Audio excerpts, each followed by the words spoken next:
71 سے جب بنگلہ دیش الگ ہوا اور ہم ادھر ہو گئے وہ ادھر ہو گئے، تو بنگلہ دیش کی اگر آپ 71 کے بعد سے دیکھیں تو ترقی اس طرح چل رہی ہے، وہ آگے بڑھتے جا رہے ہیں، وہ ہمارے سے الگ ہو کر خراب نہیں رہے، بہتر ہو گئے۔ جیسے بھی کہ اکنامک ٹرن اراؤنڈ آیا ان کے اندر، میرے ذاتی حساب سے ان کا economic turn around American lead تھا۔ امریکہ نے ٹرن اراؤنڈ کرایا ان کو، ٹرن اراؤنڈ اس طرح کرایا کہ امریکہ نے ان کو ٹیکسٹائل کے اندر اسپیشل کوٹا دیا، اور اس کوٹے نے ایک ایڈڈ ایڈوانٹیج دے دیا بنگالی کو کہ ان کی جو بنگال کی جو ٹیکسٹائل کی پروڈکٹس ہیں وہ سرٹن امریکہ میں مارکیٹ بن گئی، اور انہوں نے نیش ڈیولپ کر لیا۔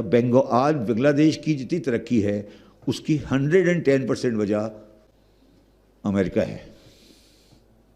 اور وہ امریکہ کا وہ معاہدہ ہے جس کے تحت بنگلہ دیش کو انہوں نے ایکسٹرا ٹیکسٹائل کا کوٹا دیا تھا۔ اب ہم الگ ہو گئے، مگر جو ہمارا پرابلم جو بنیادی فرق جو چیز تھی اکنومی کی، وہ یہ تھی کہ جب 1970 یا اس سے پہلے جبھی بھی ہم سے امریکنز نے پوچھا کہ آپ کو کیا چاہیے، تو ہم نے کہا اسلحہ، جہاز، ٹینک، گولی، ہم نے کبھی کوئی اکنامک بینیفٹ نہیں مانگا۔ مگر فجر کی نماز کے بعد دعا کرتا ہوں کہ اللہ تعالیٰ ٹرمپ رحمۃ اللہ کو لے کر آئے صدر، تو ہماری پارٹی کا کچھ بن جائے گا۔ اب ہماری امیدیں ٹرمپ پر رہ گئی ہے،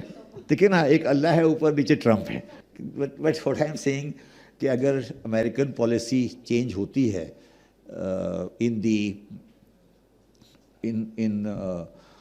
مڈل ایسٹ، تو مگر میں یہ سمجھتا ہوں کہ اگر ٹرمپ آئیں گے تو شاید پاکستان میں بھی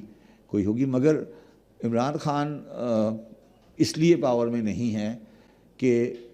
امریکنز کبھی یہ افورڈ نہیں کر سکتے کہ ایک ایران اور پاکستان دونوں ان کے لیے اسرائیل کی سیٹلمنٹ کے ٹائم پر